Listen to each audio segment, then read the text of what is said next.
एबे आम मोहन सरकार घोषणा करदे आम ओडिशा प्रत्येक जिले में आ प्रत्येक ब्लॉक रे सिनेमा हॉल तैयारी करेंगे। एसबू करने द्वारा आमर लाभ कौन हो चलतु जाना। देखो आमर सीएम को कहवा कथा बहुत ग्रामांचल लोक मैंने रोजगार पाइपर किंतु एठी लोक मैंने प्रश्न कर खाली सिनेमा हॉल स्वप्न देखले पेट पुरनी किंतु हाँ चाषी शीतल भंडार तैयारी कले ही चाषी जीवन बचो। ए कथाटी मत भी ठीक लगुच। ये हूँ जनता प्रश्न। मोहन सरकार आपण मन रखा दरकार गोटे भोटर भोट दे था अंचल उन्नति मनोरंजन नुहे। एक कथाटी समस्ते जान चाषी बंचिले देश बंचो। मन रख खाली प्रतिश्रुति नुहे आम ओडिशावासी को परिवर्तन दरकार।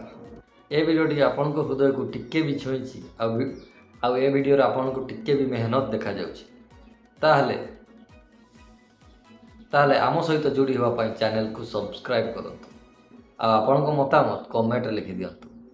जय जगन्नाथ।